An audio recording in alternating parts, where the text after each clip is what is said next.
Africa's energy needs by 2030 won't be met by carbon-based fuels, but could be by renewable energy. What needs to be done to ensure that that is in place? As I said in my intervention, I cannot sit here today and say that this is what has to be done, because it is true that Africa has all the potential for renewable energy, but we are not using them, and there are reasons for not using them.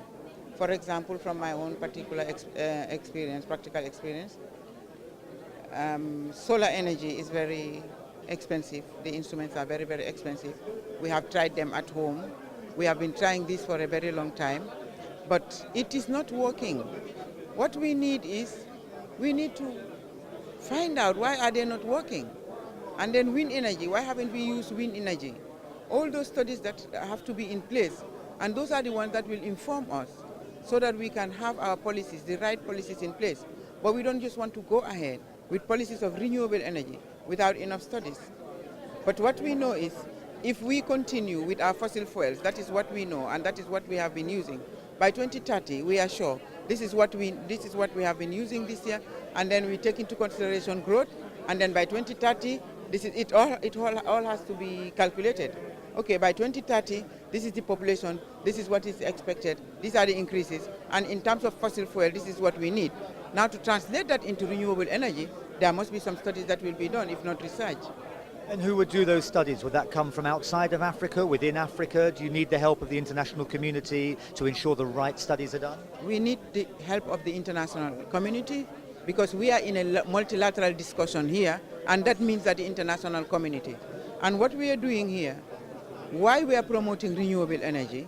We are promoting renewable energy. One of the reasons for renewable energy is to reduce the greenhouse gas emissions that is affecting all of us, especially those of us who are more vulnerable, living in Africa and being a least developed country. Therefore, to reduce the greenhouse gas emissions, the industrialized countries, they have their share to pay. And what is it? There'll be a gap between renewable energy and the status quo right now, business as usual. How can we fill those gaps?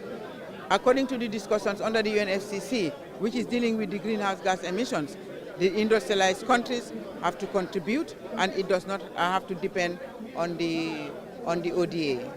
And finally, are you hopeful that from the discussions you've seen here in Rio, that the right conditions will be met to allow Africa to supply itself with renewable energy, let's say by 2050? I think we need further work. The work in Rio is encouraging, but this cannot be the end.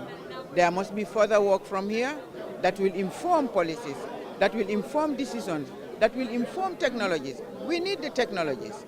There are technologies that are in place, and what we expect is that the industrialized world who have brown technologies that are going on right now, everything that is brown, they need to bring it down to green, so that we take up with them, we continue on the greening.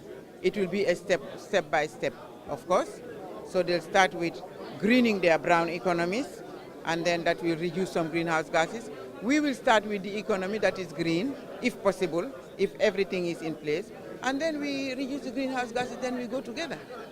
So this is a multilateral process, and it must be seen in a multilateral phase.